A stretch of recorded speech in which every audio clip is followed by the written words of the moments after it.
এটা ঠিক যে আমাদের হয়তো কাউন্সিলের দিক থেকে কিছু গাফিলতি ছিল, এটা ঘটনা। সেটা কেন ছিল, কি করতে ছিল, আমি আর তার তল্লাশিতে যাব না। আমি খালি এটুকু বলতে পারি, আপনারা যারা আমার সঙ্গে রাজনীতি করতে চান, মমতা ব্যানার্জি দল করতে চান, আপনাদের জন্য কিন্তু প্রত্যেক শনিবার আমাদের পার্টি অফিস বা আমাদের মিউনিসিপ্যালিটি অফিস খোলা ছিল।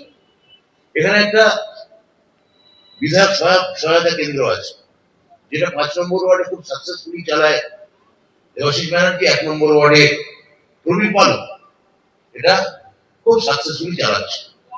একটু আপনারা চোখখান খুলতে আপনার মনে হতে পারে, আর আমি আপনার এখনই বুঝতে পারছি, কেননা রাজনীতিবিদ চট করে কেউ বিশ্বাস করে না।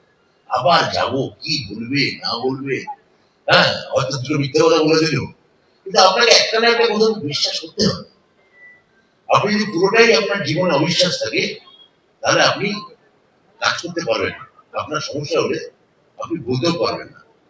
আপনি পাশের লোককে এখানে জিজ্ঞেস করুন, এখানে অনেক মানুষ আছে যারা কিন্তু আমাদের কাছে এসে মমতা ব্যানার্জির কোনো প্রকল্প, মমতা ব্যানার্জি তৈরি কোনো প্রকল্প, চাকরি বাকরি হোক, অন্যান্য সুযোগ সুবিধা হোক, তারা সেটা কিন্তু সুযোগ সুবিধা পেয়েছে। না না না, কিন্তু সমস্যা হলে নিশ্চিত কাছে কাউন্সিলরকেই তো বলবেন। তো সেখানে যদি রেসপন্স না হয়, সেখানে হয়তো আপনার ক্ষেত্রে হয়নি, আবার অনেকের ক্ষেত্রে হয়তো হয়েছে। হ্যাঁ, হয়তো আপনাদের ক্ষেত্রে হয়েছে, যার হয়নি তারটা আমাকে শুনতে হবে।